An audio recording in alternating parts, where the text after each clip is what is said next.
So, if you're new here, welcome. And if you're coming back for the first time, welcome again. I'm Mark. I'm Ryan. I'm Breezy. And we're here to talk to you guys. And the question is, what are we talking about today? So, I'm the lead raiser today, and we're going to be talking about dreams. As a huge One Piece fan, and like the whole point of the story being freedom and dreams, is wanted to talk about dreams and you guys' views on dreams, how you feel about them, what they are. So my first thing is like, have you ever had a reoccurring dream? And if you have, how vivid or how intense was it? All right.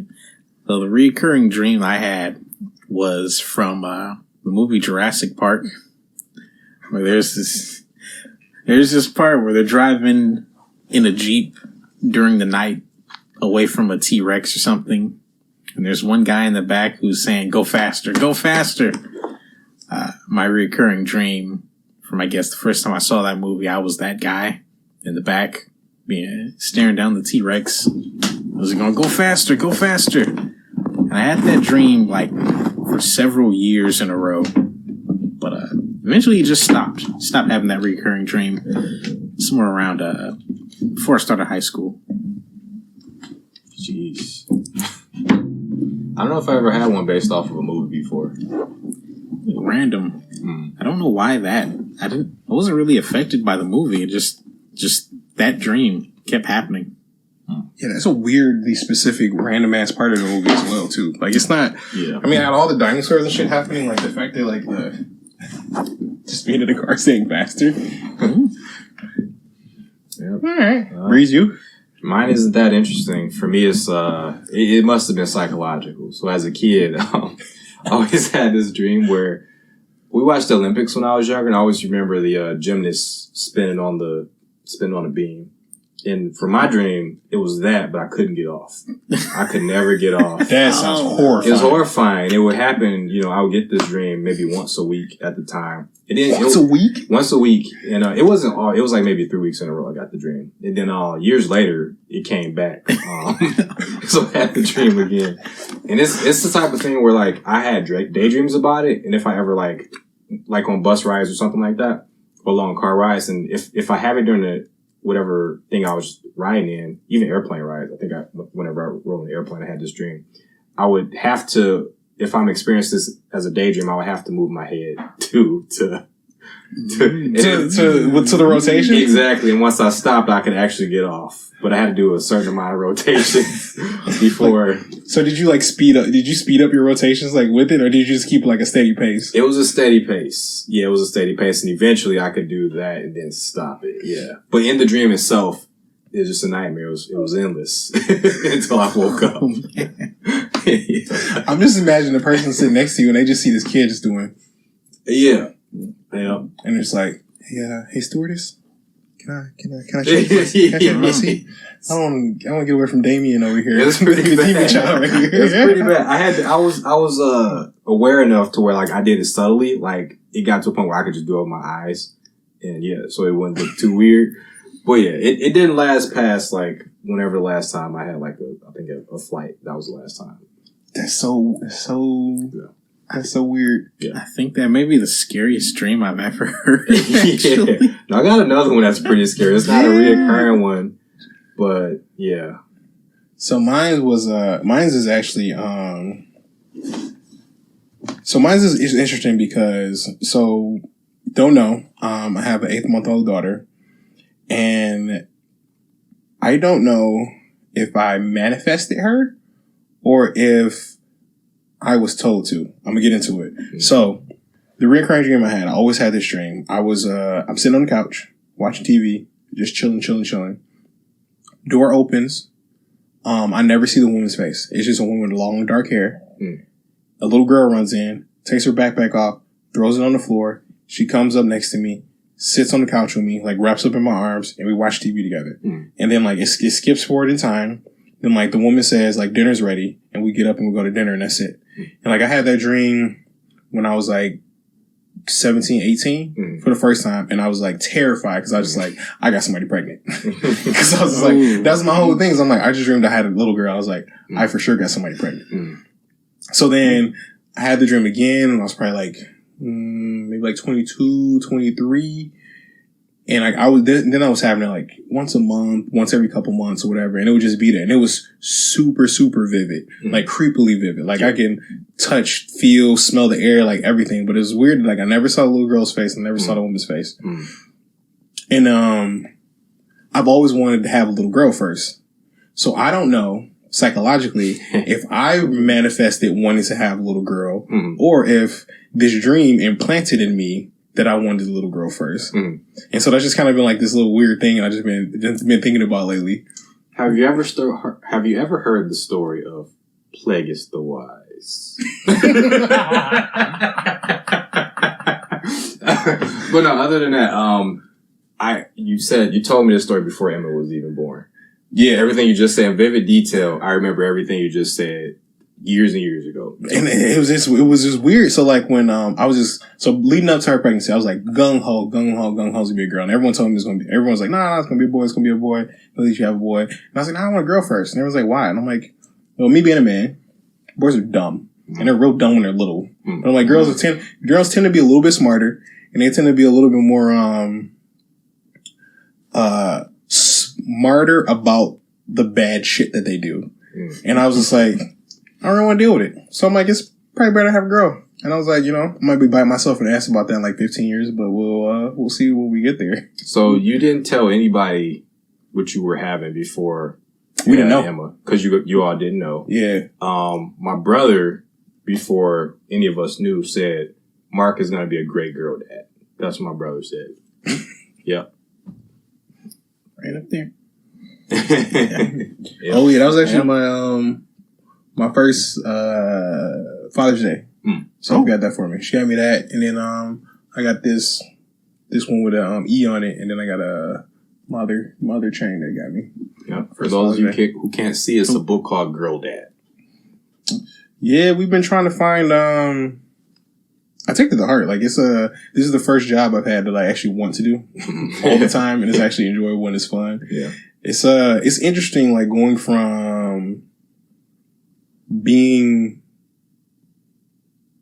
just like not having a kid to having a kid, and not in like the typical ways that like people would think, like obviously like late nights, early mornings, still with the kid, whatever. But it's just like it's watching them learn and grow, because you realize like you have your friends like with us, we see each other learn different tasks or whatever, but it's like actually like seeing someone figure something out, it's like that's the best feeling in the world now. Yeah. And it's like especially when it's like she's learning how to when she gets tangled up and stuff, I'll leave her tangled up for a minute, and like she's been getting herself out of it. Like she'll try one way, and if it doesn't work, she's been like walking around the other way. Good example. So I was getting ready upstairs, and we have this long hallway to go down to the bathroom, but like I didn't want her to get to the bathroom because there's a bunch of shit she doesn't need to get in the bathroom. So I just put like pillows and covers in the floor or whatever, just made like a little obstacle course. And I was like, yeah, that'll keep her busy for a while. I love her like 5 minutes later, she's just like, what up, Dad? She's like, Dad. And I was like in the bathroom. Yeah, just this right guy. I literally she tugged on my pant leg, and I just like looked down, and I was just like, and I looked through, and I was like, she had to make it through. There's no other way for her to get through. So it's like those feelings is great. And one of the guys at work asked me one day, he was just like, is it more stressful having a kid? And I was like, honestly, it is in a way, but for another reason, the other side of that, it's not at all. Like it's not stressful at all, because it's like, in my situation, it's like, I have a kid with the woman I love. So it's just like, you are the product of our love. So it's just like, I don't know. I don't feel the stress of it, because it's like, I want to see you grow. Like, I want to see you succeed. Like, I want to see you do all these things. So it's just like, yeah, some days do I want to punch the moon? Yes. God, yes. But the other time that it's like, at the end of the day, it's like everything that we're teaching her and learning, and like she's learning now, is just like, it's just going to keep going and going and going and going. So it's just like, it's fun, man. It's really, really fun just watching her grow and figure stuff out, and she's insanely strong. And I was just like, it's weird. Yeah, you made Anakin Skywalker. Congratulations. Congratulations, Plagueis. So she stays away from the dark side. If she does, she doesn't cry about it the whole time.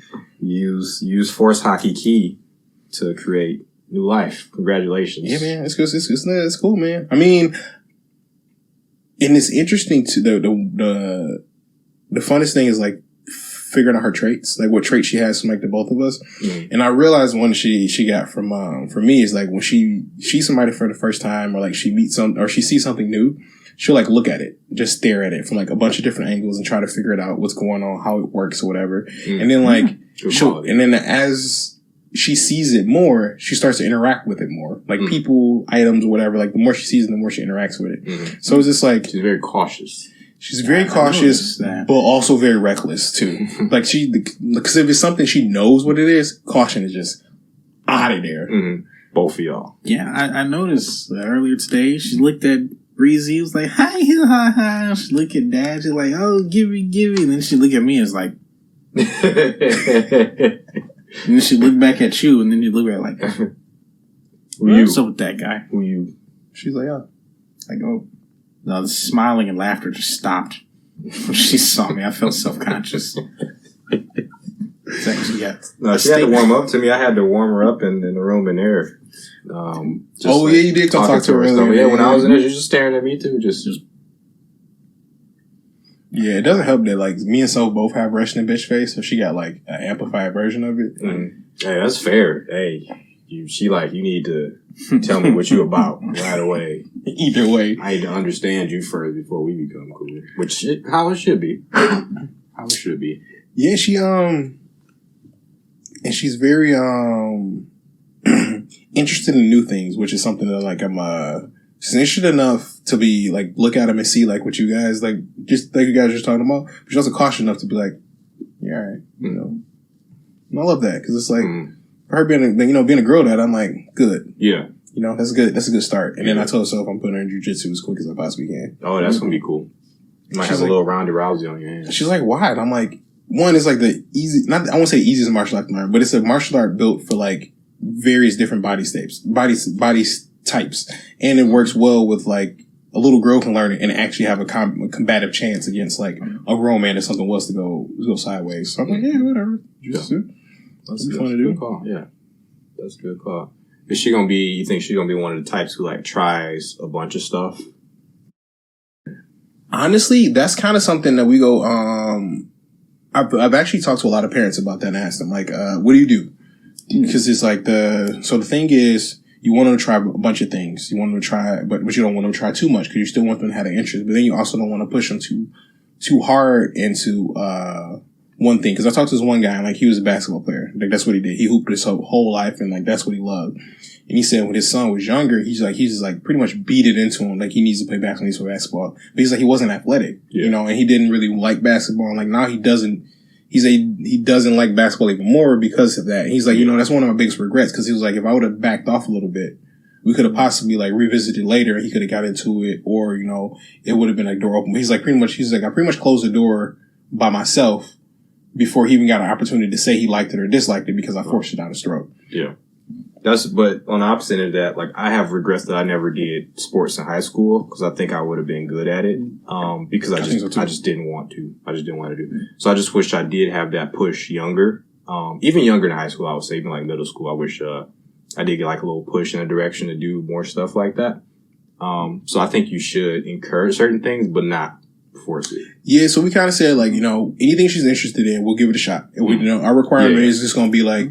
Do one season, one session, like whatever, 6 weeks, a year, whatever the session is, like just finish that. Cause like, you know, cause someone that did play sports, like growing up earlier, it's like the pluses and the minuses is like not necessarily what you're doing, but the people you meet. Yeah. Cause like the people you meet, your coaches, that can change you can fall in love or hate an entire sport based on that. Cause like when you're young, I mean, like you're not trying to like train to be the best, you know what I mean? You're not trying to do it where you're just trying to like, have some fun, meet some people, and do some things, you know, and then like, you know, eventually you get to a point where like you find out like, oh, I'm kind of good at this. Like I don't want to push it a little bit further. Mm-hmm. So, we're keeping a pretty open mind about it. Like I don't really care what she does. If she wants to be a ballerina, she wants to be a basketball player, archery, you know, like taxidermy, like I don't give a shit. You know, I just want her to like find her people and like, you know, just get into something, do something, have some fun with it. Cause it's like, playing sports when I was younger was just like it was a great way to meet people. You know what I mean? And then like when you build these rivalries with like various other schools or people you play against or like, you know, your friends and stuff. So like it's just something you know, something to talk about, something to do on the weekends too. So yeah. That's true. That's one thing I wish I did more of. I think I had a problem with like one thing I had somewhat of a problem with authority, but also had a problem with like team based stuff. So I always avoided it. Like I liked it when I was younger, like in the hood, like just playing street on the street. Yeah. Play basketball on the street.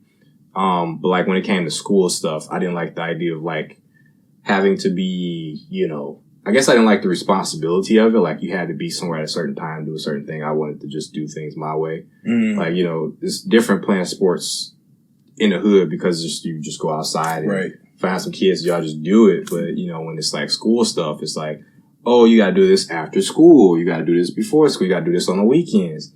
I like cartoons. I like cartoons way too much.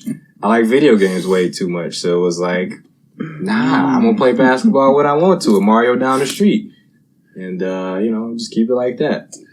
To speak from the opposite side of that, I was still able to do all of that. Okay. Because, like, realistically, most of my games and stuff, they started at, like, 12, 1 o'clock. So I still got my block of cartoons I got to watch on the weekends. And it was practice only, like, a couple times during the week. So I'm like, it wasn't that bad. Plus, playing sports just get you out of a lot of stuff. That's true. You know, if you're decently good, you can just get away with murder. That's true. Honestly, I guarantee you that's probably the reason why like I didn't get kicked out of school. Because I'm sure I should have kicked out of my middle school. But I didn't because I was decent at sports and that kept me alive. See, I had that too, but for other reasons. And that's best saved for a different podcast. But I had that immunity as well for very different reasons. Yeah. If you want to know what those reasons are, be sure to subscribe. Shameless plug. Personally, I wasn't very athletic, but my brother was. And just like the story you told before, he was really into basketball and he tried to shove it down my throat. And even though I actually did enjoy playing basketball, he was just too aggressive about it, trying to get me to play. And it made me pull away from basketball as a whole. People used to always tell me that I had potential at football, and I had no real desire to play football. It was fun though. I like playing football, but at the time, I didn't like getting hit. Fair enough. So that's fair. Yeah, that's like the biggest thing to get over playing football. Also, I got a really bad shoulder injury. That shoulder injury. So I actually I could not throw anything. I could not make any full power motions with my shoulder because if I did, just right out of socket, just throw them right out of socket. That's crazy. Yeah, I remember you telling me about the pillow story. Where, like Roy ripped the pillow at you and just your arm just. One time I was just laying down like this, and I got up and just from gravity, from laying down, nothing was touching me. I just. And it just continued for years. That's terrible. That was a movie, right, where a guy just like kept losing his arms. I remember something like that. Where is it a zombie movie? I don't know. It was some 80s. Maybe it was Beetlejuice or something. Where like, it was probably Beetlejuice. That's wild. That's so good though. Has that healed up? Yeah. Okay. I'm still really nervous about that motion. Yeah. But I haven't felt that twinge in over a decade. So should be okay, probably. Okay. I mean, about 20 years, you'll be able to get a cyborg shoulder replacement. Just a new one. Yeah. Like a little cannon on it or something. Yeah. Yeah, Frankie stuff. I mean, I'm down for it. Yeah. Well, something to look forward to. I think I'm going to probably, when I get a chance, just replace everything.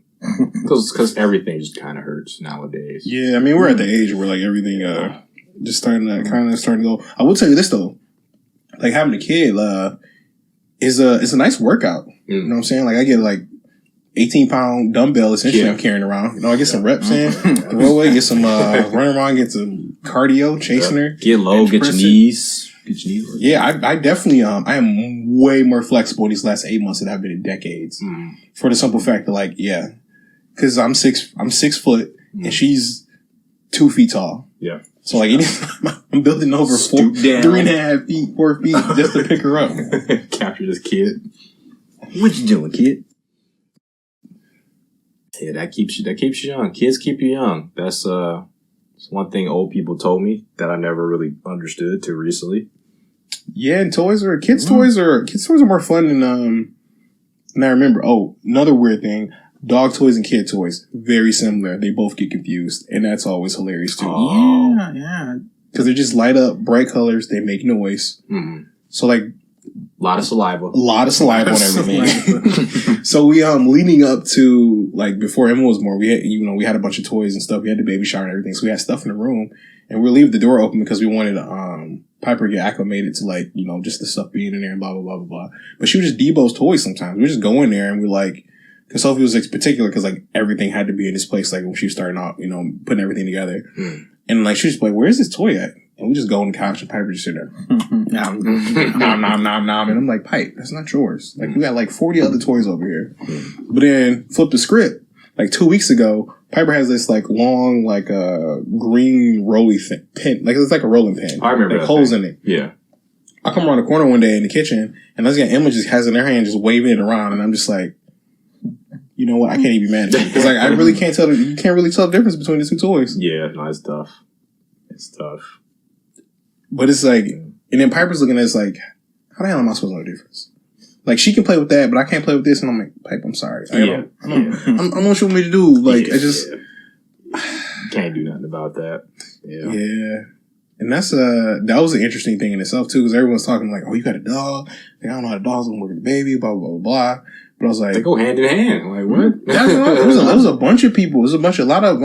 It was interesting, though. So, like, in my head, I kind of set like tabs and stuff, like what people were talking about, like... So, like, everyone from, like, the older generation, they were most of the people that said I would have a boy. Mm-hmm. Those were most of the people that said, like, about the dog. And those were the people that had, like, and it was just interesting because it's, like, I understand how old wives' tales and, like, how these things get passed down now. Because it's just, like, and it's, like, you know how they get passed down. But it was just interesting to be, like, in the middle of it. Because it's, like, when you have a kid, it's, like, everyone wants to give you their 2 cents. And it's, like, I'm, like, I listen. Because it's, like, what do I got to lose? Like, you tell me something, either I heard it before or you might give me something new. So, like, why not? And it's, like, I felt like everyone was coming from a place of like concern or care, so it was like, yeah, whatever. So it was just interesting because it's like, I found more valuable information than like from parents that were like, slightly older than us. Mm-hmm. Like people that had like kids, like when we like, probably like 10 years ago. So like I found a lot of more valuable information from them. They got that new tech. Yeah, but it was even more so like, just a different like mind. It was just like a different mindset because it was like obviously me, Sophie and I have this a newer mindset where it's like we want her to. I don't want to say like police herself, but we're giving her like the freedom to like kind of do her own thing. Yeah, and we're just going to be like guiding hands, kind of like. And it's just the parents I was talking to earlier were like more or less like kind of do the same thing. They were a little bit more strict about it, but like the same philosophy. So it's just like interesting to me like the philosophies are getting like less and less strict, but I feel like the kids are getting more and more intelligent because it's interesting. Because I had and the reason I say that is when I was working at Olga's like a couple years ago, it was it's a place where like a lot of teenagers work, just a lot of kids work in general, and it's like just I'm a manager there, so I'm like I got to talk to them, see what they're doing, and it's like.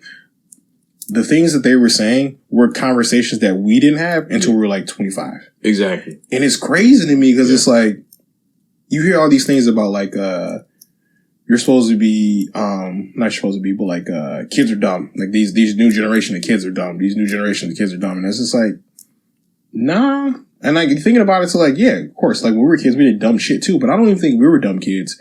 Like, grand scheme thing. It's a different kind of dumb. Yeah. It is a different kind of dumb, but it's like, I like the way it's going, so to speak. Overall, yeah. Outside of the societal stuff that keeps us away from other humans, outside of that stuff, I think you're right. Because our nieces and nephews that came of age, they're all like 18 and up now. And then I got a chance to work with kids in my last job. And we're all grown there, and these kids came in. They were like 16 years old into the office. It was an office environment, and they were effing brilliant. They were like the future of the world is in great hands. They had I agree. They were dumb in whole different ways, but they were smart in a wide variety of ways. And I just knew like that they're they're really good. They're way smarter than I was at even 10 years older than them. They were like way more smart, way more ambitious. I feel the same thing, than I was, yeah. Yeah, and it's like, like when we were talking the other day, like just having that mindset to just be like, go out and do it. I feel like that's one of the positive aspects from social media and like the way tech is going. Like it gives you that like, why not just go ahead and do it? Yeah. And like, I appreciate that a lot more because it's like, it skews people to be less scared and like, just try it. Like, and if you don't do it, like whatever. I mean, of course, the other dark side of that is like the wanting the likes and like the validation and all that stuff. But it's like, I feel like if we focused on, but it's like a statistic, right? You can make it say whatever you want to. You can make it look super positive. You can make it look super negative. But I think the kids, like, I think they got a good grasp on, the things that are going. Plus, I mean, like a lot of the big pushes of like what we're getting done is, for the kids. And it's like, realistically, it's like, they're going to be grown-ups and they're going to take over anyway. So it's like, why not spend the time coaching and teaching them these things they would need to cultivate that intelligence so that, we can go somewhere or they can do more in the future. Yeah. And they're like they're intelligent in ways like I couldn't even fathom, like in terms of like sexual literacy. Very. They know. I think the kids nowadays, by the time they hit like early 20s, I think they're way more, liberated in terms of like, cause you got so much nowadays than even me now. They're much more knowledgeable. So I don't know where they get that from. I don't know if it's through social media or what have you, but I'm super impressed. I think it is from us. Cause like when I actually thought about this the other day and I saw they like the tiniest amount of research. Like I read like 2 articles, but it was talking about like sexuality throughout the ages and like how, like we're encroaching on a time that's similar to like with the Greeks and all that, where they kind of just like did their own thing. Like you kind of do, you go with the flow. Like today you want to talk to some dudes, you want to talk to some girls tomorrow, like kind of just live your best life type deal. And it's like, I feel like over what it was saying is like over the centuries or whatever, it just got oppressed. But then now we're in a point where now, like, especially in America, like a lot of first world countries where it's like, of course you always have your people always have your hating ass people. But for the most part, like everyone's adopted these things like, be happy. Like you want to talk to a dude on Monday and a chick on Wednesday and a trans person on Thursday? Live your life, bro. Don't nobody care. Like, just do you. Have some fun with it. Like, enjoy life. And I think that's going back to what you said about, like, that liberation. It's like, I feel like that's too, like, as someone, like, as a straight male, like, I couldn't imagine, like, being, like, bi or gay and, like, just being, like, oppressed. Like, you can't kiss your boyfriend in public. You can't kiss your partner in public. You can't interact with them or can't do all these things. And, like, now we're reaching a point where it's like, of course, those people still gonna say what they want to say. But, like, for the most part, like, you can do that. You can just be who you are and be with who you are and like, just live that. And I can't imagine the freedom that feels for like somebody like, let's say someone has been, that's 40, 50 years old, that's been gay for, their entire life. It's like now you can exist and just exist and not have to worry about like, for the most part, not have to worry about like criticism and stuff, and you can help and like, you can foster the next generation or whatever. Cause I saw a beautiful video on Instagram a while ago, and it was like, it was a little boy, and he was trying to come to terms with sexuality. He just really liked wearing dresses. So he ended up finding this place where just like, I think it was an old folks home, and it was just like a bunch of old gay dudes there. So they all had dresses, and like the kid would go there and like volunteer and help out or whatever. And then one day he went there, they just all had on dresses, and they gave the little boy a dress, and he was just wearing a dress and talking to him. And I'm like, the fact that kid can do that, and those men are able to do that for him is like, that's going to change his whole perspective. Cause like, 50, 60 years ago, that kid would probably got beaten to death. You know what I mean? And then on the other side of that too is like the fact that those men are able to do that now and like give that what they couldn't do to give that to the next generation. I feel like no matter what walk of life you in, that should be the thing, like whatever you have, whatever value or whatever you think your purpose is in the world, to give that to the next generation, to cultivate that, to keep it going. And it's like, why not just keep doing it? Like, why just keep infringing on someone else's shit for that when realistically you could just like, just let them be. Yeah. That's the thing I'm impressed about with the younger generation. The stuff they do is very effortless. It's not like, it's not even something that needs applause or nothing like that. It's just, right. It's just, to steal a term they use now, fluid. Everything is so, so they just do things that they want to do, and it they don't have to question. Nobody questions it. It's just what they do. Yeah, I think we can. I think a lot of that we can thank social media subculture for, because in the old days there was no way for anyone outside of the social norm to really safely express themselves. Right. The media was controlled by groups with, certain beliefs. So you don't get any representation there unless it's the representation they want they want your subculture to be seen as. Like, back in the 90s and the 80s and stuff, popular media was fine with portraying gay people, but they always had a set trope to portray them as. And nowadays, with social media and internet culture, you can portray yourself. You can express yourself however you want without having to go through anyone else or get anyone else's opinion. And it empowers groups that are traditionally marginalized, like the LGBTQ community. And with that empowerment comes just a whole new era of people just being able to be free with their beliefs. Yeah, it is, and it's just just finding people. You know what I mean? Like, even because I remember early example, like Xbox Live, right? That was probably the beginning of the social media stuff. It's like I found some good friends on there just from just meeting people. Of course, you got the dark days on Call of Duty and stuff, but it's real dark. Yeah, I remember playing with Sylvie. We were playing some game. I think it was Shadowrun. We just went into a lobby and we were just getting dogged out. Just all the worst words you could ever say to people. And my response to that is, who won the match, though? Okay, yeah. Who won that match, though? We did win the match. But, that stuff was it was accepted back then. And to be honest, I've been playing some Warzone, and it still happens. Yeah. That just nothing else. That's it. Yeah. Full stop. It just happens. Either that or is that a girl? Oh man. So funny story you say that, because me and back in a couple years ago when my center first came out, Mike and I were playing with one of his friends. She's a girl, and it was me, Brian, Mike, and her playing, and we just playing in the party, and we just having a normal conversation. And 30 minutes into it, she was just like, "Thank you." And we're just like, "What? Mm-hmm. What are you talking about?" She was like, "You guys we're just playing a match. We're just playing a game and just having a normal conversation." She's like, "You know how often this happens to me?" And I was just like, me being me, I'm just like, what are you even talking about? And she's like, the fact that I'm a girl is the fact that you guys just didn't even acknowledge that. Y'all just said my name and just continued to play, and then we just been talking tactics about the game or whatever. She was like, that in itself is a beautiful thing. She was like, I never didn't think I would not want to be acknowledged as a woman so badly. You guys see that? Girl. She even breathes different. Girl. Oh my god, that's so creepy. Girl. So, but I've witnessed it. And it's just like, bro. I'm like, dude, y'all down bad. That's one of the reasons I never got into online gaming, because it's just like, I like playing games. I don't want to do it around other shitty people. I just.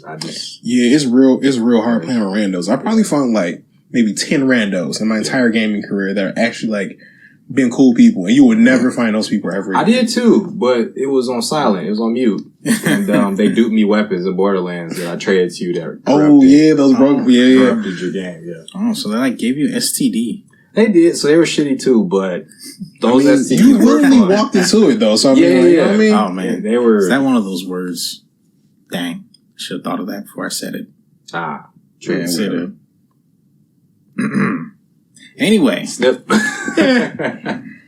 right. So, I mean, that stemmed off from our dreams, but I wanted to ask you, metaphysically, what do dreams mean to you? So if you have a dream, a regular dream, how important do you take, how serious do you take it? Do you take it for jokes, or do you just what's your take? I think mostly it's just mind garbage that happens at the end of the day, because your brain's cleaning out all of the crud that it accumulated. But I do think that while you're dreaming, your brain is you, I guess, you are still thinking and feeling, and That. it's you're expressing it to yourself, and you're not lucid enough to really put it into meaningful words, but you can put it into meaningful feelings. Like, for instance, after my brother passed away, I had not only one dream, but I had one dream about him, right? And in the dream, I was at the steps at the church where his funeral was. And he was inside the church, in his casket, but he was also outside. And he was waiting for a car ride with his friends. And I knew that I couldn't go with him on that car ride. Because as a kid, I used to tag around my brother a lot. But I knew I couldn't go with him this time. But I knew I'd see him again. And he told me that. And he went into the car and he drove away. And the symbolism was pretty obvious. Yeah. But it was beautiful. That is a beautiful dream. That is a beautiful one. Yeah. For sure, man. Man, so many good times with that guy. Yeah, you know what? So when we much fun. started talking about this, he popped up actually, and I thought about it, and I was just like, I didn't realize at the time that his death actually, it did affect me. Like, I didn't want to say like it didn't, like it always affected me. Like, I knew that because like, our relationship and how close we were, and like, me and Roy were pretty cool too. But it was like,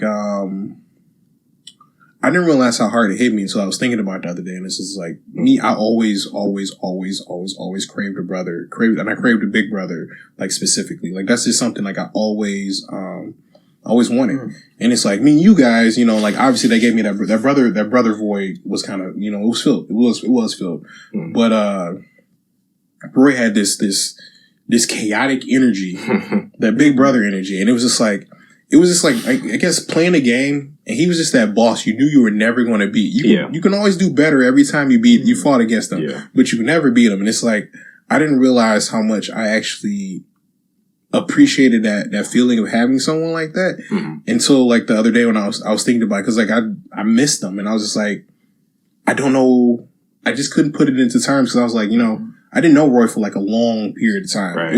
He definitely made an impression on my life. Big impression. Huge impression. For a short period of time. And I was just kind of figuring out, and I was like, he felt that big brother boy. Like, I played him in video games. He beat me mercilessly. Yeah. And it's like when I got better at video games, I beat him once, and he continued to beat me mercilessly. And it was just like, because he beat you up here too. Yeah, the shit talking a lot. But then it's other times too is like he still was a big brother, right? So like he would randomly like give us food or drinks or whatever. Like he would look out for us when we was out late. He would tell us, what the deal was about the neighborhood and that sort of shit. The places to avoid, places we could go, places we can get in trouble safely, places to avoid and whatever. And it's just like, and it was like, yeah, man, that was he was definitely the den brother for sure.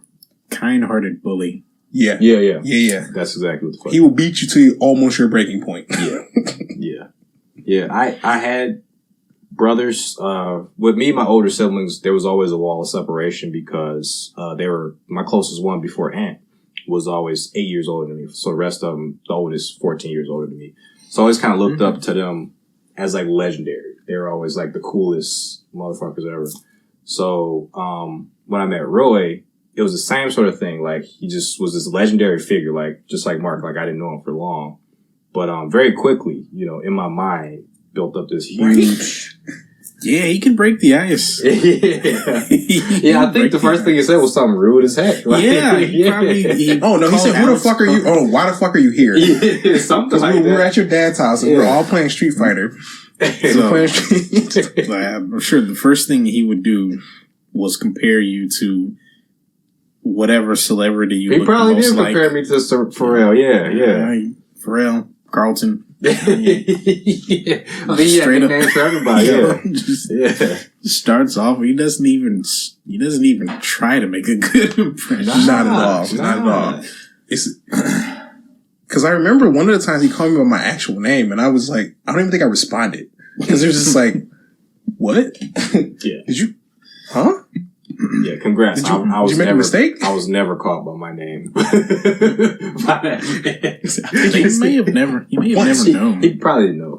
Yeah. But no, he left such an impression that years and years ago I made a character based off of him in my penultimate book, Hell Warriors. Well, he's a fallen angel, but yeah, he trains one of the main characters. So it's a big spoiler, but yeah, that character exists. Yeah. Where it also does exist in destruction as well. Yeah. And I understand why. Shit, what was the question? Dreams. Metaphysically. What do they mean to you? Metaphysically. To you individually. What is your definition of dreams? So for me, metaphysical shit is weird because, for the longest I was, agnostic. From about 14 until maybe 2 or 3 years ago, I was agnostic, but now I'm kind of metaphysical stuff. The unexplainable stuff, I'm more open to it nowadays. Let me look up agnostic real quick. Oh, it's almost like atheist, but like you're more open to, stuff. I don't completely not believe there's a God, but I don't believe anything till I see it. That's pretty much what it is. Okay. Yeah. All right, fair enough. So I'm like X-Files character, if I see crazy aliens in the street, hey.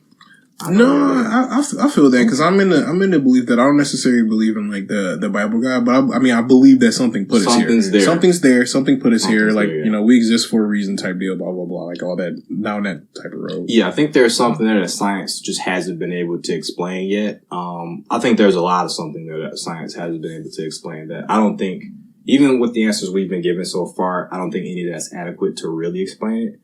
But that's kind of where I'm at right now. I just need more proof, either way it goes. But all that to say, when it comes to dreams, I'm right there with Ryan. It's all, subconscious, are repressed.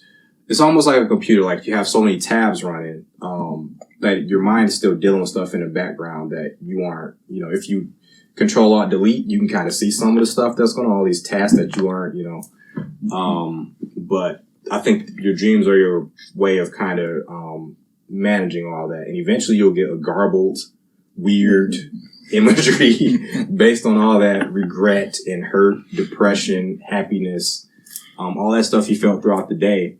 It'll come to you as like principal freaking matriculation. You'll get a dream based on one of your weird, or even an amalgamation of like all that stuff. It'll be a coworker mixed with like a bully from the past, mixed with like, president, or something like that. Yeah. So with me, like for instance, the earlier dream I had, with that means something. That means like maybe I fear lack of control, something like that. So that's kind of what I told, I think my nephew was asking me about his dream the other day. And I just told him, I was like, there's a message there somewhere. If you're patient enough, just kind of try to figure it out. Try to write it down right after you're done dreaming. And, because that's what my brother did. He had a weird, funky dream. He'd wake up, horror movie style and record it on a tape recorder and then listen back to it. Yeah. That's the only way you can get it fast enough, right? Exactly. Exactly. Because if I dream nowadays, I certainly don't remember by the time I think about it. So. Mine are kind of sporadic. It's like, say 1 out of 5, 1 out of 6 that I can like recall or whatever. Mm. And I've only been able to continue a dream once. Mm. Understandable. This is lucky, okay? Because I did it once too. Yeah, and I think I literally just willed that, like literally just willed it into existence. Wanted to see the end so much that you're like, I'm gonna go to sleep and I'm gonna dream about this. God damn it! Mm-hmm. I've had some miniseries going in my dreams. That's what mine was. Yeah. But I definitely had some. I don't want to call them continuations. It's more or less like blips of a movie. Yeah. Like, I gotta know it's a part of the same movie, but I just don't know where it is and how it correlates type deal. Yeah. A lot of my shit was like same shit, different day. Mm-hmm. Same sort of problem. Most of my dreams are like, not quite regrets, but they're like subconscious messages to myself that, hey, you got some shit that you should really be doing right now. Like I go to sleep and I dream about being in high school and not having done my homework. I'm like, oh, I know what that means. Oh, shit, I haven't done my homework. I've been spending all this time watching cat videos and stuff, and I'd look at my homework, and my homework would be some programming that I didn't even have in high school. It's like some video game production shit. Like, wait a minute. I'd wake up and I'd feel like, oh shit. Even I'm telling myself I need to get my ass in gear. And I'd feel really guilty and I'd go start working. Yeah. You'd be like, don't be like that. Yeah. I remember on the east side, you guys remember the east side? Oh yeah. Yeah, there were memories. There were memories for sure. So on the east side, I experienced the scariest dream I ever had because it bled into real life. And it was a dream I was asleep. And my room was like right off of it was like street, sidewalk, my room, window, bed. So this one night, I had a dream that a fire truck was coming careening right into my bedroom window and was about to take me out. So my heart just jumped out of my chest. And I literally jumped out of the bed, did a barrel roll, and looked back at the window. There was a fire truck outside. Just driving by? Just driving by, yeah. Just driving by. My dream was shit bricks. It was so vivid because it felt like I was right there in real life and that truck was coming right into my room. And I just instinctively like leapt out the bed and just was like, whoa. And I still felt that fear when I woke up. Like it was still, my heart was going up a mile a minute. And that was legit the scariest dream I've ever had because it's just so damn real. Does that count? Because I can't remember what it was, but it was like some scene in a movie where someone asked someone what the scariest thing they thought was, and they told them being exploded by a bomb. And the person was like, wait a minute, that's not the kind of scary I'm talking about. It was like, well, yeah, isn't being blown up scary? It's like, yeah, but I don't know. I mean, is it scary though? Yeah, it was. Because I mean, like, if you get blown up, I mean, like, it's kind of over and done with. You know what I mean? Yeah. With the fire truck, it was scary because that was kind of actually a fear I already had because my window was literally right off the street and it was all sorts of reckless drivers all on the that time. street. And I always kind of, because in my head I always thought like, if that happened, what would I do? And I guess maybe that's how my body like responded to it because it was like, you know, had a pre-ready response because it was something I always thought about. And it just happened one night. But not really. But close enough. Close enough. Yeah. Yeah. So it scared the shit out of me. I was terrified. I'm more terrified of that than like a horror movie because it's more real. I got you. Yeah, that's fair. You know, the only horror movie that actually like literally scared me, like as in a preteen or whatever. Because when I was little, Chucky scared the dog shit out of me. But like growing up, like that it phased away. But The Ring. The Ring had the Ring. No, I take that lie back. It was The Ring and The Grudge. Those two had a grip on me that I just couldn't shake. Okay. For a long time. I mean, it doesn't could care less now, but like The Grudge and the Ring. Those two. They had a twisted hold on me for a long time, man. Yeah, I've never been more scared than when I saw The Ring at the movie theaters. That was incredible. Yeah, that put the fear in me. And actually no. The thing that was scarier than The Ring was Final Destination 1. I saw that at the theaters too. That's a different type of fear though. It is. Yeah. It's just like the one you said. Like suddenly primal death fear. Just suddenly you get smashed by a sign or ran over by a truck.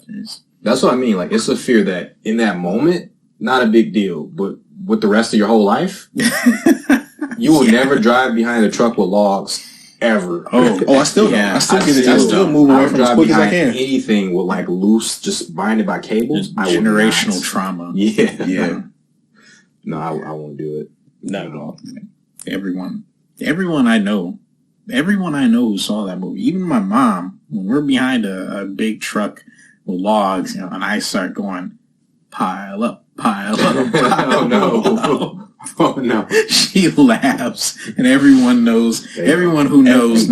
Yeah. It's funny though, because it's like, I wonder what I guess this next generation got enough generational. They got enough generational fears. I mean, we still show them the stuff we came up on, so they know about the Final Destination. Yeah, but I feel like once you watch the ones after that, the fear of the first one kind of fades because like they just become wackier and well, I would say the second one's still pretty solid, but after that they just become like just like the Saw movies. They just get they were kind of background because I was dating a chick a couple years back. You know, she was showing me one of the later ones, and I mean the kills were still just as good. Yeah, but, you know, it didn't really. I was just kind of doing it. Just a gore circus now. Yeah, it's like, you know, you feel the fear, you get the one and done. You might be to squeak a sequel out, but it's like after a while, it's like, yeah, you know, we already know the trick. We've seen everything up your sleeves already, so it's like you gotta just let it go. Yeah, that's why after a while it becomes like just a spectacle. Those horror movies, it's just a yearly spectacle. The first two in horror movies are usually the suspenseful ones with plot and all that, and the later ones.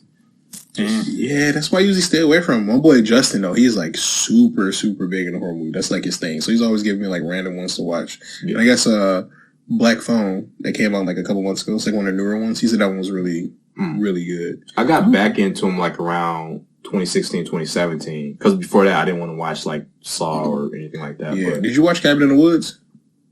Which one was that? That was one with Thor before he was famous, yeah, man. No, I never. Well, that one was cool because it was supposed to be like, you should watch that. Yeah, I want to. It's really cool to watch it blind. Yeah, it is. It is. It's yeah. The spoilers for that one kind of ruin everything, but it's definitely worth it. That was a really cool change on the whole genre. Yes, you know, like it was refreshing. It's a deconstruction. Let's put it that way. Those I love. It's a deconstruction. Yeah, I like those. That's actually that's how I got recommended it because the guy that recommended to me, like, it was weird because he was one of those guys I worked with, but I only worked with him for like 2 or 3 weeks. But he was a big horror buff, that was a big movie buff in general, but horror was like his thing, and he would just rave about that, like, because it was when I worked with him, it was like right when it came out on DVD. So he just got it. He was talking like, hey, I just watched it again. He was like, it's great. You know, I watched the special feature and whatever. He's like, you should really check it out. Yeah. I was like, horror movies aren't really my thing. Like, they don't really do anything for me. He was like, but this one's different. Yeah. He was like, I'm a super fanboy of horror movies, so like, just check it out. And I was like, all right, whatever. He was right. I mean, I didn't watch it till years later because I had a separate friend he's a big movie buff, and like Cabin in the Woods is just one of the movies that he like just highlights as like just a great, like one of his favorite movies of all time in general. So when he said that, I was like, all right, I'm like, 2 separate people a decade apart are telling me like the exact same thing. I was like, there's got to be a reason, right? Yeah, so I gave it a shot. Definitely worked it. It was like an hour and a half, so it's not a super long movie either. Yeah, I'll check it out. Yeah, I'm not a huge fan of like the horror tropes, but whenever they do them well without it seeming, you know, because my thing with horror is typically really predictable, so that's why, and it doesn't scare me. So it's like it almost feels like no reason to watch it if the story isn't really good. But yeah, a couple of them have surprised me. So I'm willing to give it a shot. Yeah, it's been a while for me. I haven't watched a lot of horror in recent years. Like, I think Annabelle may have been the last horror movie I saw. That was. Yeah, my boy Justin, he's big and he loves that, The Conjuring, Annabelle, like that that's whole what got me back multiverse type deal. Those and the don't what was it called? Don't breathe? Don't breathe. Don't breathe. Yeah. I mean, that was good until the thing happened. Come on, let's not get no turkey basters here. I was okay with that too. It was just a different type of horror, but it was just sick. And everybody else hated it, but I didn't like it, but it didn't ruin the movie for me. I just considered it not having to have happened. So I just... It's one of those things, is like, you're already in like this psychological like state or whatever, and it's just like, but why though? You know what I mean? Like, why go there? So the way I look at it is like, okay, horror there's different types of horror. Yeah. So it was firmly set in one type of horror, which we all signed up for. Yes. We all signed up for Daredevil, Punisher. Yeah. Daredevil, Punisher killing everybody. That's what we signed up for. But then they twisted it into sexual horror at the very end of it. Yeah. So that's what made it weird. Because now you feel a different type of way about the guys. Like, okay. Yeah, because I mean, I think to me, sexual horror is like the low hanging fruit, like the worst of the horror. Because like I personally I like the psychological. Give me the build up. Like, jump scares, ass, because there's no rewatching it. Like, I want the build up, like the ambiance, the like doors creaking, like windows rattling, like the breathing, like the skin, like it's making your skin crawl. Like the little things, the little details that add up. Like, So I tend to like more suspense movies more so than horror movies because I feel like they do horror better. Oh, yeah, horror is typically just like, for me, the reason I like horror is the gore. It's just gore and predictable tropes. That's what I don't like about the horror. Yeah, I like suspense movies because you can do so much with so little. Yeah. Like, there was this suspense movie called Red Eye. I don't know if you guys ever saw it. I don't think I saw that. Mm-hmm. It starts off with just a woman on a plane next to a charming guy. Spoiler alert. Plane. And they're just on a plane ride, and like 3/4 of the movie is just her and that guy talking. When you find out that guy has actually been targeting her for a particular reason, and they're on that plane for just so long, but it's terrifying when the whole movie takes place with the two characters less than a foot away from each other, and that guy proves himself to be horribly dangerous. And it was very suspenseful. And I didn't expect it to be a good movie, but it had me on the edge of my seat. Yeah. No. And I feel like, and that's what you say, doing a lot with a little. Like you said, two characters. Like most suspense movies, like it's like 5 characters max. Mm-hmm. And it's just like the stuff that they're doing, like the psychological build up that. Mm-hmm. Because like, did you guys see Ex Machina? I want to see. I started, but I didn't finish it. Ex Machina is probably one of my favorite movies in recent history. So the overall plot of it is like, if you give the guy makes an AI, he makes it look like a robot, like clearly looks like a robot. You can see the back of her hair, you can see all the wiring and stuff. And he gets this guy, and he tells the guy that she's an AI. And the whole point of it is like, she's gonna make you think that she's human by the end of it. And that's the movie. That's the whole point of the movie. And it's just like, it's very, very character driven. So like as the movie unfolds, you find out like different characters, different motives, like why he agreed to be here, why he was chosen to be here. Like you find out all these other things because of like the characters' interaction with each other. Yeah. But for the most part, it's like the guy that built the AI and the main character. And that's it. And that's the whole movie. And it's like I dig it. Intense. Cause it's like, cause you already go into it like you go into it knowing the twist. But knowing the twist is almost worse than not knowing the twist. You know the twist, now you gotta resist it. Yeah, but it's like, and it's one of the things, like, if you already have the answer, like, it's finding the way to get to the answer. Like, do you need that? Or do you just walk away from it? And that's the whole concept of the movie. And it's like, it's so good because like, even knowing the twist, it's still so many twists like in the story and like the build up and everything that it's like, by far, like one of my like favorite movies in like recent history. And like the person that did it also worked on like Annihilation, which is another like great suspense movie. That was the one with the field, that strange dimensional field that they went into. I can't remember exactly what the story was, but I didn't spoil it, so I can actually watch that movie. Yeah. Anomaly happens in the world. They pick scientists from each field, like chemists, biologists, engineers, like people, because like they don't know what's going on. So they're like, we need experts in everything to go in there, and someone's going to be able to figure out what's going on. And again, the character that's very, very heavily character. So you pick 4 people that don't know each other, and you send them on a death mission. Great. And just watch what happens. Yeah, I dig it. Yeah, those two, I highly, highly, highly recommend those movies because they're they're written beautifully. 2, the acting phenomenal, ambiance, music, like everything to like really like get lost in the sauce. Those movies were beautifully, hands down. Yep.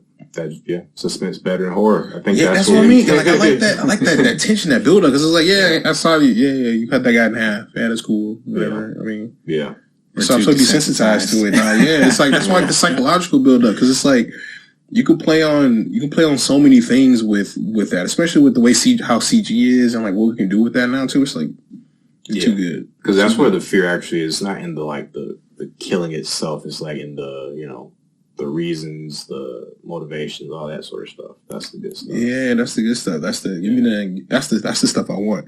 And I found this super, super random movie on Netflix. I don't know what it's called, but it's I'm about to spoil the hell out of the entire movie. So sorry, guys.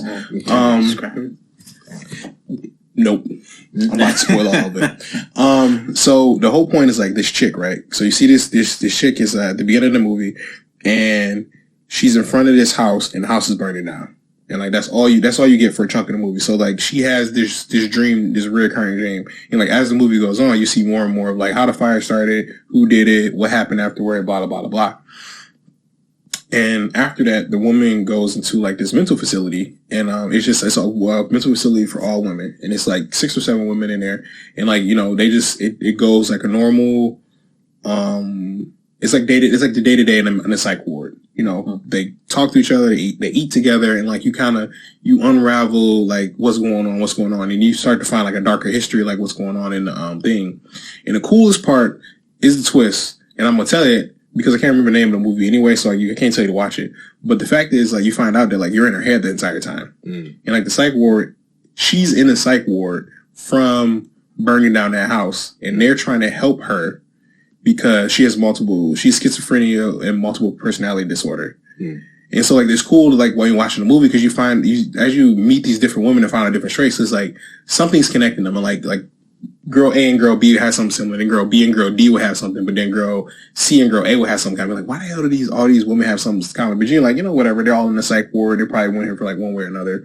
Well, after you find out like it's all her, and all these things that all these people did were all her, and it's just like, oh shit. And like I went to rewatch it, and it's like it's not really that many signs about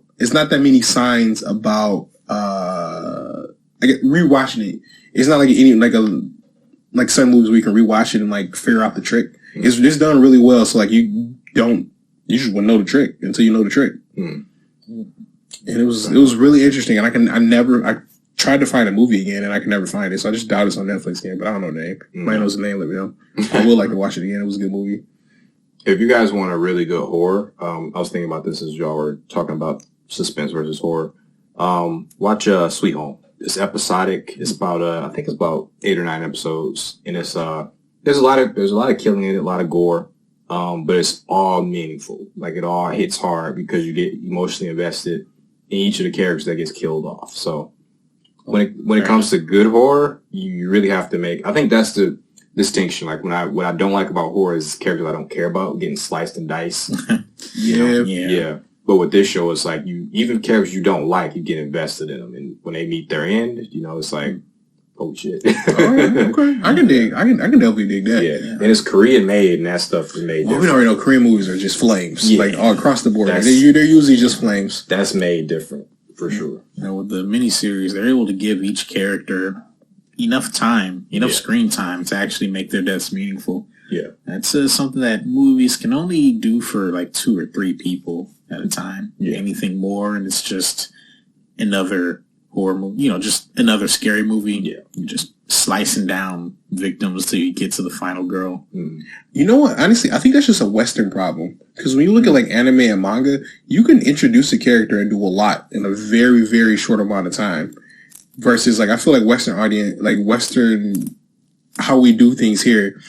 We think we need to have all of these things to like show character, because it's like, of course I'm gonna go back to my One Piece, but Oda's a master of that, where it's like when he introduces a character, you get everything you need to know about that character. Like when you see their actions and everything else, like afterward, you can still go back to that panel, like that initial panel, it will show you every type of character trait that they've had ever since then. And I think that Western media needs to go back to more visual storytelling instead of just saying everything. Because a lot of things you don't. Because in my mind, like the best stories are ones where you can, if I can take the text out and still get the point across, you've done the movie well. Like because to me, speech, music, all that stuff are bonuses to make it better. Like the core story itself, you should be able to tell the majority of it with just the pictures or with just what's happening. And if you can't do that, then like you've already lost the whole point of making anything. And I feel like a lot of Western media, that's the thing. Like they try to make these movies like for music or for like what's being said, but I'm like, go back to the very basis of what a movie, like, what it is. It's like originally it wasn't a movie. What was it? It was a play. You know what I mean? Like it was actors like on a stage, like doing these things. And it's like they had to use like physical things and like their interactions with each other to like tell this story. Or like the silent movies, like they had to figure that out to get their point across without saying anything. And it's like, once you add the words and everything else to it, it should accentuate. And if it's not if it's doing everything, then it's not, you're missing the whole point. You're not doing what you need to be doing anyway. And I feel like I just feel like Eastern media has a better understanding of that aspect of it. And I feel like if we adopted that, we would have better characters and better, better movies. 'Cause I think that's a large part of what the Koreans do. Like, you get the characters. It's the characters and like that oomph. Mm-hmm. Yeah, I think I know what you mean. Like, if you have a movie that consists of 2 people inside of a room for just the entire movie, if you can't tell a story with just those 2 people in that room, then you're depending on too much, right? As a storyteller.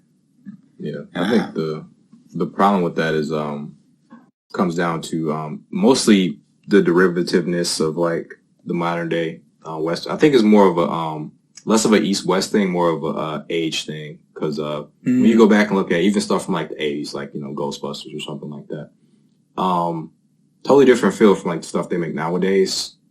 Because of it's so derivative nowadays that you kind of forget the reasons certain things exist. It's tropes for the sake of having tropes. Like, this exists in this sort of movie, so I have to have it here. Right. But you kind of lose the reason it's even there in the first place. So I think that's going to be the main problem with the modern day. It's just so far removed, because we kind of, to a certain degree, we kind of look at the audience as savvy. Like, we look at them as like, they kind of know what's up in this type of movie. So right. Either we're going to do something that they expect or we're going to do something that they don't expect. We don't consider the base level of logic as to why, this is here, because we assume they already know it. If we make a Ghostbuster movie, we know that they're going to know that it's a Ghostbuster movie. So we're going to get directly to the action. We're not going to have a setup. We're not going to have the 4 guys come together, set up this. Originally, it was about them setting up a company. It was a movie about. It was a business movie essentially. Let's have a ghost extermination service. It wasn't fun and games. It was about entrepreneurs. It was a fucking movie about entrepreneurs, and you kind of lose that when you try to reboot it, because now it's about the main story is about the monster itself or something. Right. Yeah. Because at that point you're going on the coattails of the legacy instead of like actually trying to bring a new piece of media in there. I heard Afterlife was different and like it actually did really well. Yeah, it is actually a really good movie. I haven't seen it yet. I think I bought it, but I haven't seen it yet. The opening alone, I did see the opening. Have you seen the opening? I've seen the opening. Yeah. The opening alone, it wasn't a Ghostbusters. Kind of tinges on horror. It's not horror, but it kind of takes horror and kind of runs with it. The opening terrified me. Yeah, it was, because I'm like you said, like the one from the 80s. It's like it had horror elements into it, but it was campy horror. Yeah. But now they had like actual horror, and I was like, I guess I was, but it's again like you just said though. I was watching Ghostbusters. I'm expecting it's gonna be this campy horror thing or whatever. But it was a nice little subversion. So even that kind of ties into what I was talking about before. Like if you take 80s Ghostbuster horror, you take the remake, the comedy remake that they did in like 2015, 2014 or whatever. So the difference is like in the original it was campy or whatever, but they could still die. The ghosts were still dangerous. There was a point to it being a comedy and a horror, but in a new one, you watch that, it's completely comedy. Nobody's going to die. So it's a totally different feeling. You kind of get some anxiety, some dread, in the older one for a reason. They still want you to feel that terror because you have to feel something. You're in this movie. You don't want to just be there, just blankly staring at the screen. So there's an art to that stuff that we lost because we don't know.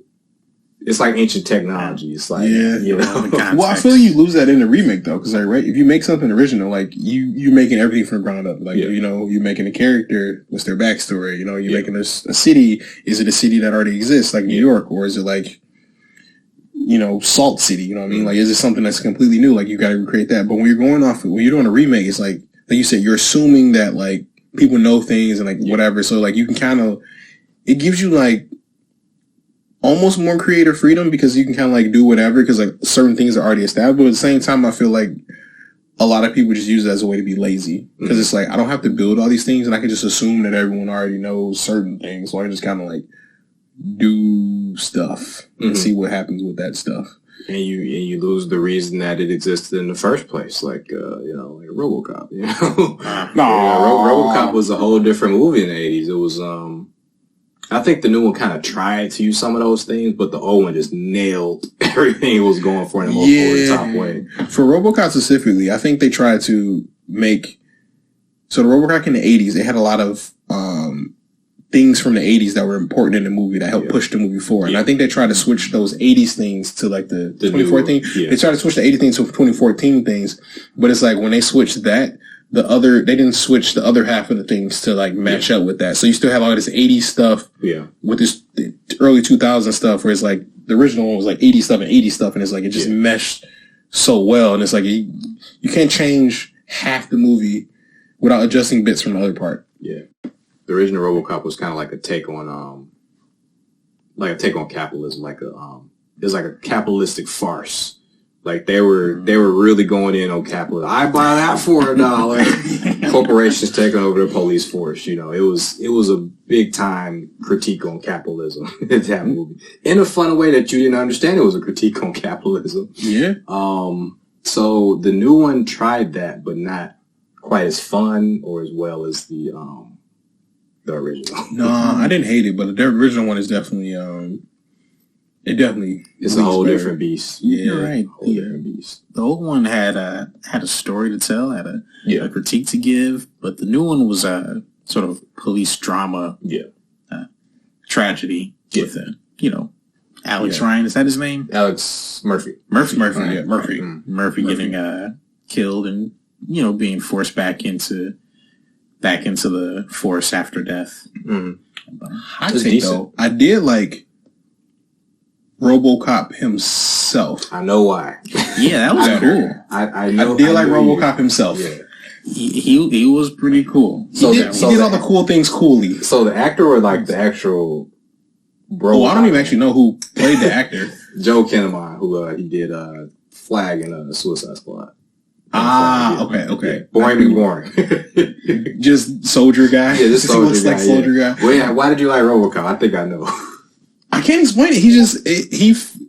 It felt right, and he was I feel like it was I don't know. I just feel like it was a good RoboCop because he could run.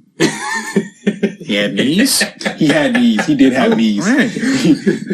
No, the movie was hella decent. Like I didn't mind it at all. Yeah, it was. I had fun while I was watching it. I just knew by the end of it, it didn't leave much of an impression. That's how I feel too. It's like I enjoyed the ride. I enjoyed the hour and a half, 2 hours I spent on it. But like at the end of the day, I knew that like OG RoboCop is better. Yeah. Like, I don't actually know what the people who saw the old RoboCop felt at the time of seeing it, but I do know that nowadays the story that RoboCop was telling is a pretty known trope now. Like it's pretty well explored. The concept of mega corporations owning the police. Yeah, the cyberpunk thing. Yeah, but that was Deus Ex.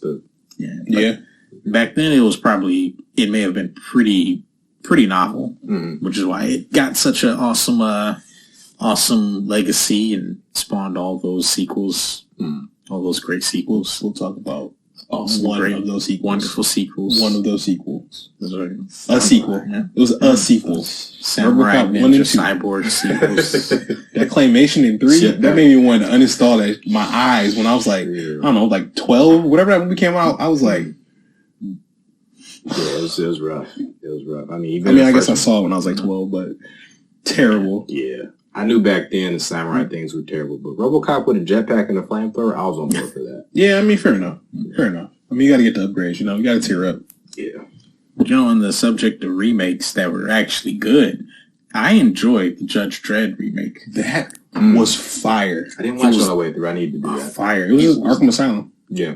With the drug bullet time stuff, I did want to really catch that. Because they actually took Judge Dredd and they did something different. It was very transformative for the whole thing. And I don't know. I've never actually read the comics, but I've heard some people say that it feels more, the brutality of the world feels much more in line with what the comics were portraying.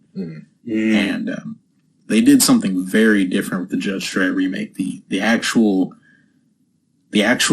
just taking the entire movie and putting it in a single super complex, single apartment complex of the future, it made it feel very close together. It was claustrophobic. It wasn't one of those big sweeping things. Yeah. Mm-hmm.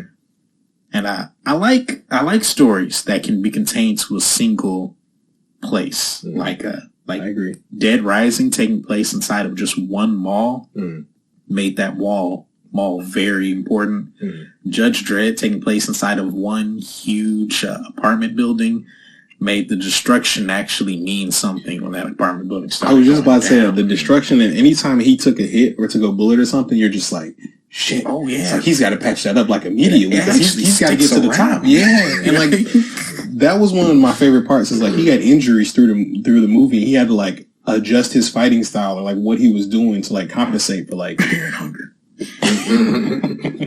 But it was dope. But what sucks though is the reason that movie didn't do well because they marketed it as Judge. Yeah. They read Dredd 3D. Oh my god. So no one saw it in theaters. They thought it was the old movie, but in 3D. Yeah, because it was called Dredd 3. So no one saw it because it was when people were cinemas were pushing 3D movies for whatever that was reason. A bad time. So when it came out on DVD, it eclipsed all the sales it did in movies because like everyone found out it was like legit a good movie, and it was like it never came out on DVD and 3D to my knowledge. Like it only came out on like 4K and like Blu-ray. So when everyone saw it, they just saw the movie, none of the 3D bullshit. And it was just like raw movie, and the sales were like crazy. And I'm just like, please keep this going. Man. Yeah, that was wasn't that? Never mind. I thought that was like in like a verse with like another movie. Like, but I'm not sure. It is in someone's verse. I don't know. Okay. I'm not sure which verse. It is part of some other like random comic. I think it was like Men in Black. Was it? Maybe. It might be. It was something random, super random, really weird. I remember he fought Dracula, but I mean, I feel like Dracula's canon. Every verse has a Dracula. For some reason, I feel as if it's Men in Black, but I'm gonna have to look that up to make sure. Yeah, Men in Black are like I'm thinking maybe Image, but in particular, a movie came into my head when I was thinking about that, but I don't remember. It was years ago whenever I read that or whatever. Yep. Hot take. Games are actually scarier than movies to me. Oh yeah, definitely. Yeah, 100%. PT? Yeah. I still haven't played through all the PT, and I can now, so I'm okay with that. Shit.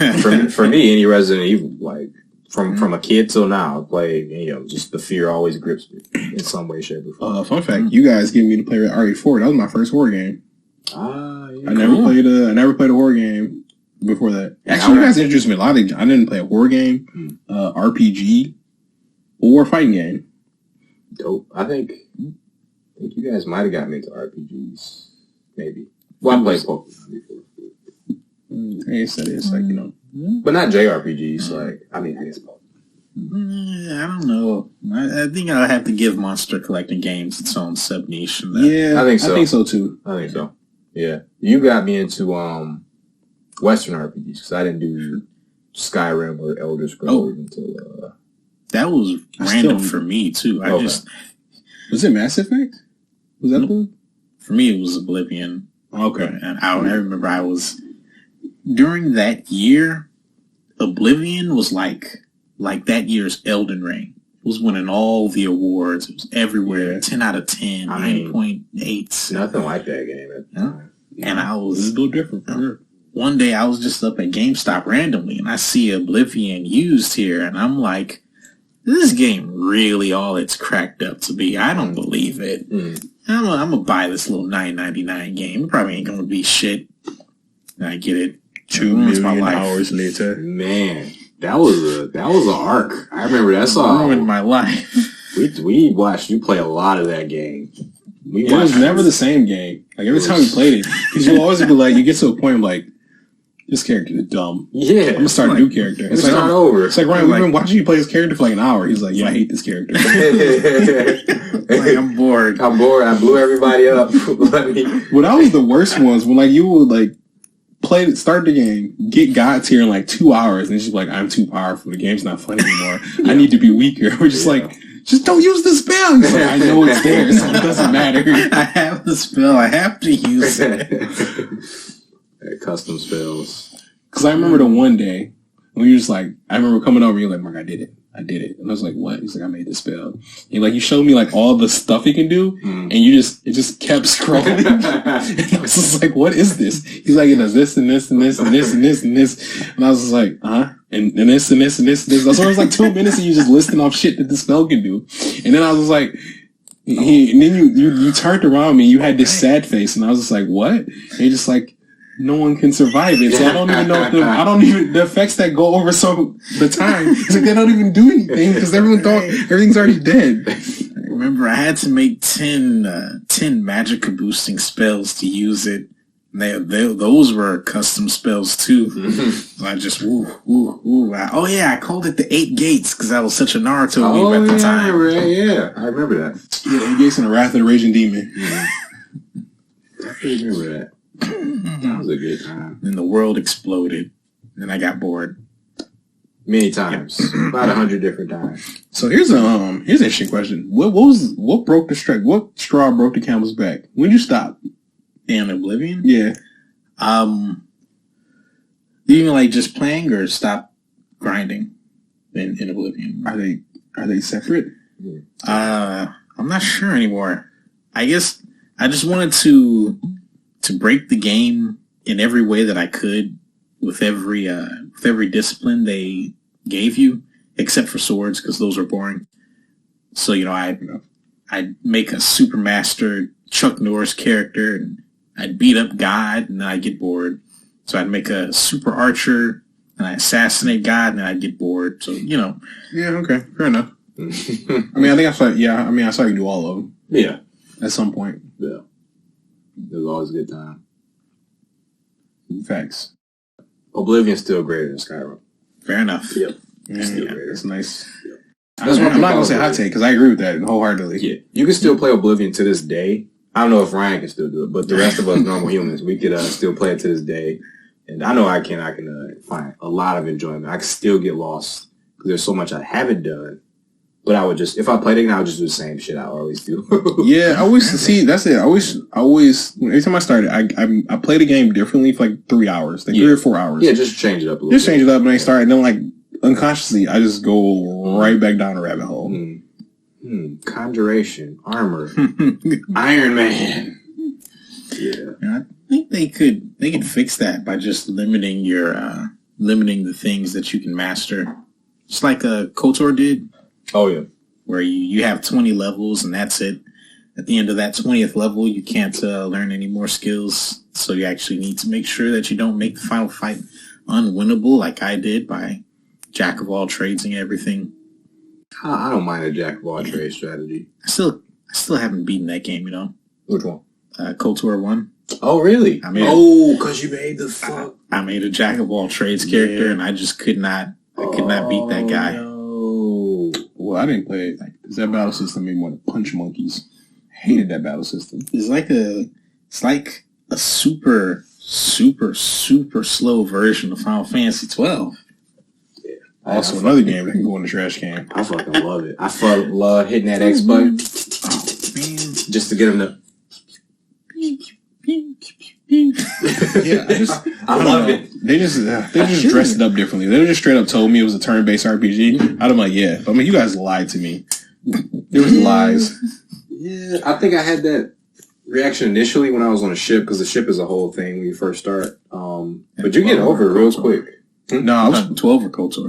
KOTOR. Yeah. I mean, I was playing Jade Empire. I came off of Jade Empire. Oh, yeah. Well, Jade So I was like, I was the balls deep. Loved Jade Empire. Really and I was like, went to KOTOR and because I was like, you play, you like they RPGs or whatever. Yeah, you should hop over to KOTOR. And I'm like, yeah. I'm like, I don't really like Star Wars. And I'm like, so I didn't like Star Wars that much. And then I got that battle system. Yeah. And I was ready to throw hands with everybody. They lied to you. You can't compare. To be fair, KOTOR, before you become a Jedi, it's kind of like Kingdom Hearts 2 before you get a Keyblade.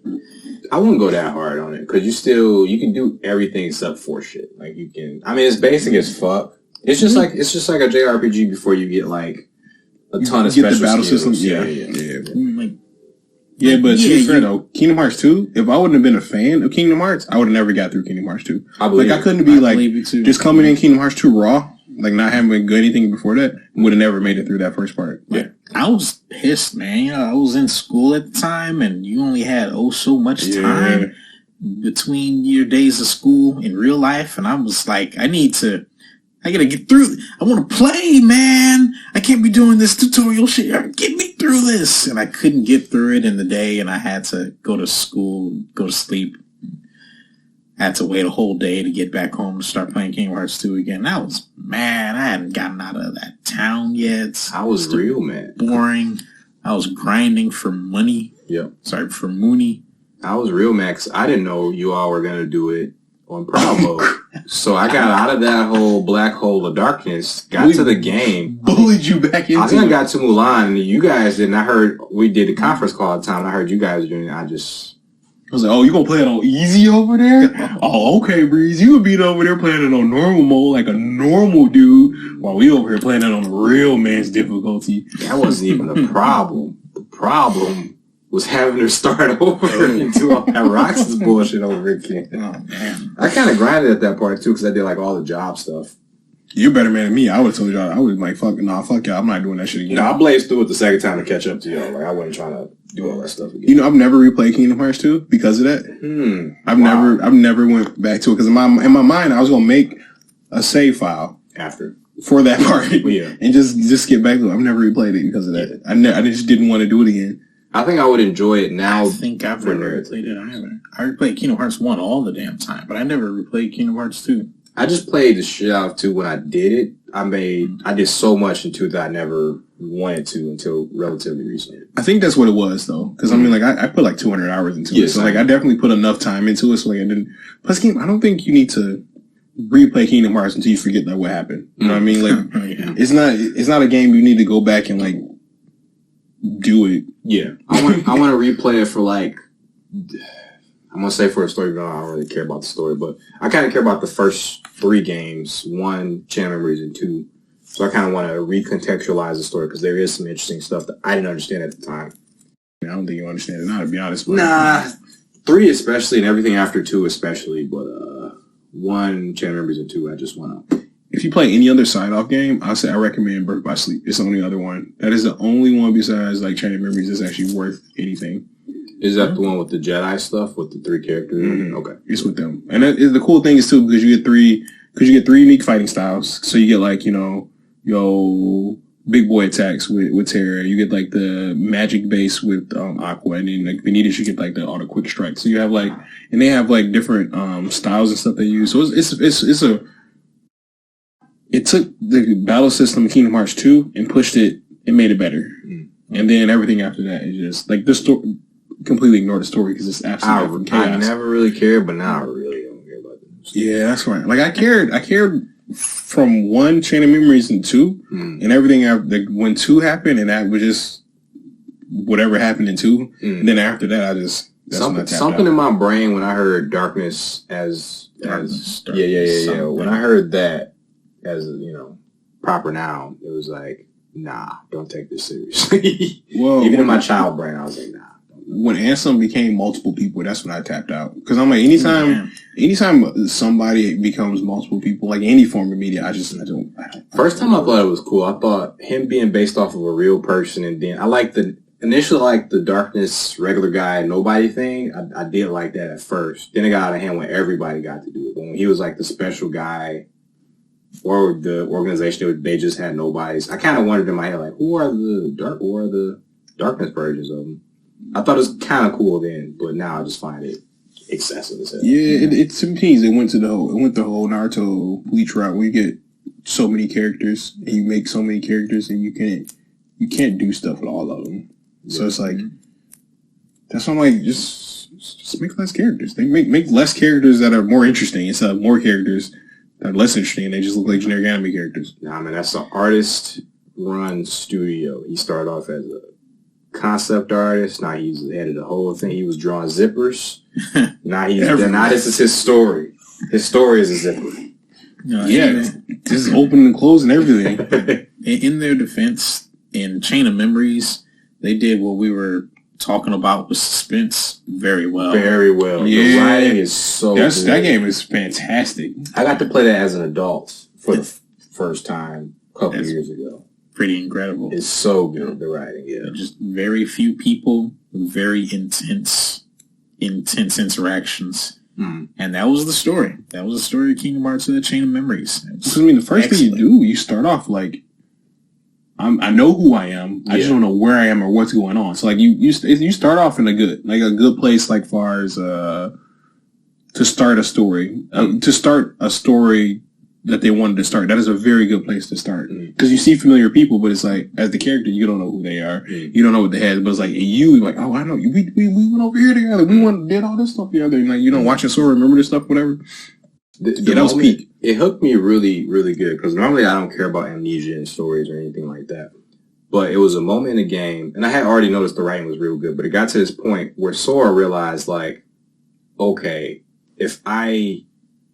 they were all in a room, and then they all realized, like, shit, if we keep going, we're going to lose our memories. So that at that moment, I kind of felt that too. I was like, damn, if we proceed, we're going to lose everything if we don't win. Like, if you don't get to the very end of this, you're just screwed. You could just sit here with all your memories, but then you're trapped forever. So you got to proceed. That terror right there, I felt it. Yeah, that's a real terror. That's why it was so good. And that was like the whole tagline of the game. Like one of the characters I think one of the hidden characters has said at the very beginning, he was like, to find is to lose.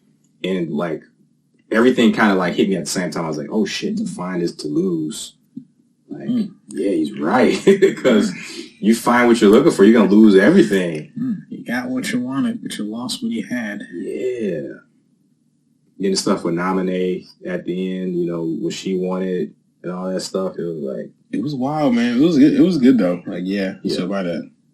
That was the first time, because even the first game, I was watching a story insofar as it was like a, just a popcorn action flick kind of to me. With good characters that you got attached to. But the second one, I really was paying attention to every line of the story, like literally. But not the second game, but the Chain of Memories. Yeah. We were just helplessly strapped in a roller coaster. Yeah. While playing Chain of Memories. You wanted to get to that next level to see what would happen next. Yeah, what's going on? To see Sora snap on the squad. Because he was going through it. He was going through it, bro. Going through it. He didn't know what the hell was going on. I felt for Mans because I was like, couldn't be me. Yeah. Couldn't be me. Oh my goodness. Yeah, I almost fell for Larxene, but I was like, you had it coming. Oh, man. She tried to drown the shark. Yeah. It's like, you should have seen this coming. He was losing his steez. He was losing his cool this whole time. Like, tried to drown the shark. Yeah. We're not going to talk about that boss fight against Marluxia? Oh, that was awesome. That sucked. That was awesome. Chain of Memories, that sucked. Dude, I love boss fights like that. You go through the entire game being able to manipulate the system to your advantage, and then you fight someone who can do the same thing. Like, oh, you're going to use a 0 card to cancel my attack? Nope. Yeah. I hit you. Then my card comes up. What are you going to do about that? Yeah. And you just had to think fast. Like, oh shit, these rules are completely different. So I have data on myself playing. This is one of the things I recorded for the channel. So it got to the point where I figured out what the fuck to do, but it was so ridiculous that I didn't think that was the way you should do it because it was going to be so time consuming. So I stopped the game, paused it. I was going to stop playing altogether. There's documentation for the YouTube channel. I looked up a guide and I saw that thing I was thinking about, this time consuming strategy, was the way you're supposed to complete that fight. And this is not the way you play the game leading up to it. And I was just like, all right. I sacked up and I did it, but it was so stupid. It was so incredibly stupid. So you guys remember the fight, right? Yeah. Barely. I just remember that he hits you and then the card comes up. Yeah. So instead of doing combos, even just basic combos, 1-2 strikes, he's going to throw something out there that kind of cancels out whatever you do. So the way you have to do it is you can't do these long combo strings. You have to literally 1.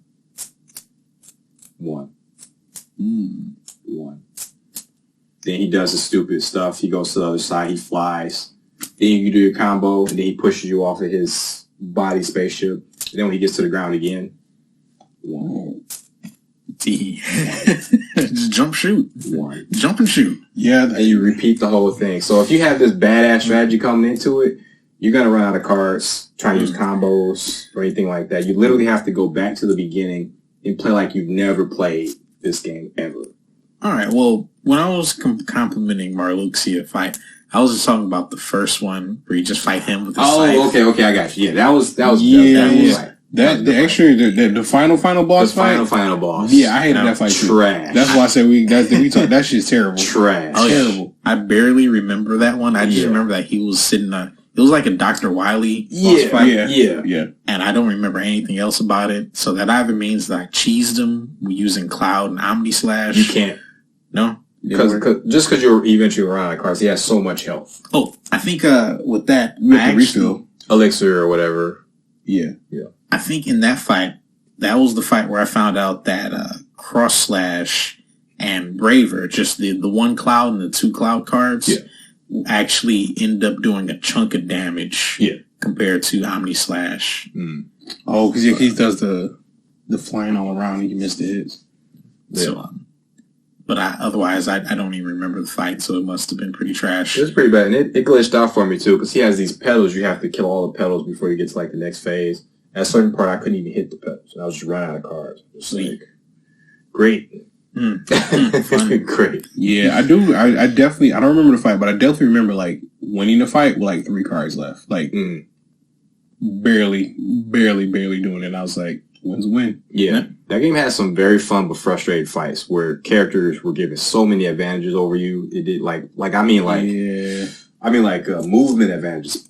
Characters had such great movement and you had such a limited number of cards you could use, and it just was like, yeah, and it sucks because like coming from Kingdom Hearts, like movement is like one of the biggest bases of it. Like once you get like super jump, high jump and super glide and like all that stuff, like your whole fighting strategy changes. Yeah, because like for the most part, I just air juggle everything. And then like once you combo something in the air, you can just fly over the air and just keep the air combo going. So I mean, like I was a master of gliding in the console games, but all you had in the channel was like a dinky dodge roll. Yeah, just didn't get it. Riku's like teleporting everywhere. Like once you get him, he's like hopping over here. Or my man's had like a shield. Vexen had the ice. Was it ice? Yeah, ice shield. Yeah, you only hit him from behind. It was like that. That stuff I hated because it was like this isn't an action game, y'all. This is a card-based game. Fighting RPG. Oh, yeah. You better come up with some better strategies. You better start using that fire spell against Vexen. Yeah. No, it was fun. Like all the fight stuff for the last one, I had a good time with. Yeah, and it was you could just go bash your head against every fight, or you can just like technical your way out of it. Mm-hmm. You can get creative. Only thing I didn't like was that you couldn't. The grinding was limited. Like if you wanted to go get a bunch of cool stuff. That was fairly limited because you had to like really go backtrack to previous worlds if you wanted to grind. But other than that, I loved even the frustrating fights. I enjoyed them. Like Luxine, you had like 3 against her, and they were all pretty good. I enjoyed it. That last fight was especially satisfying. And I really liked the first Marluxia fight because it completely changed the rules of the game in a good way.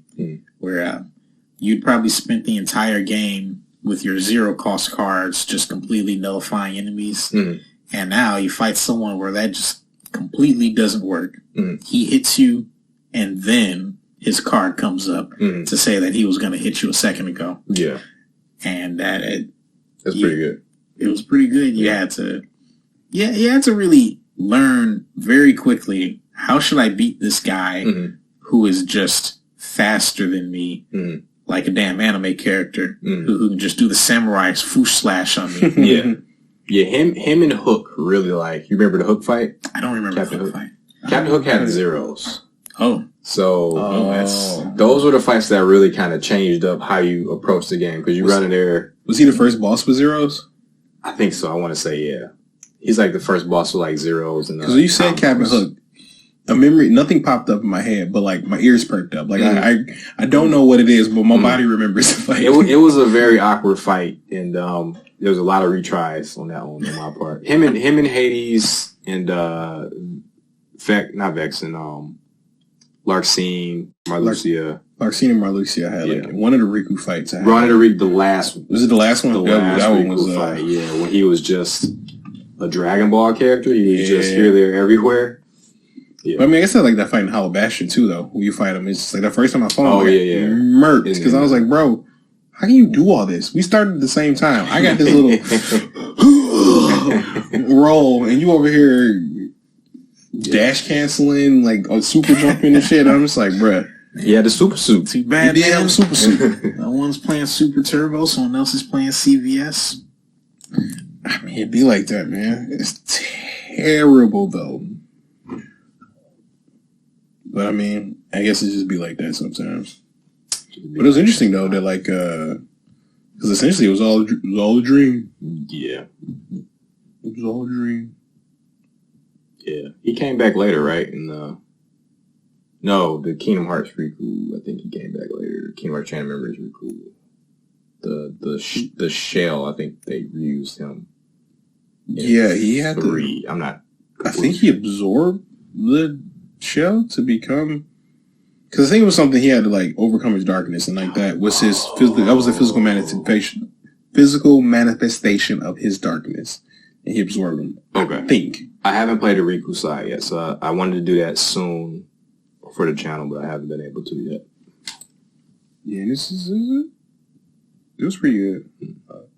I don't remember much about Riku story. Man, I know I did it, but I don't remember too much about it. But yeah, I guess that's neither here nor there.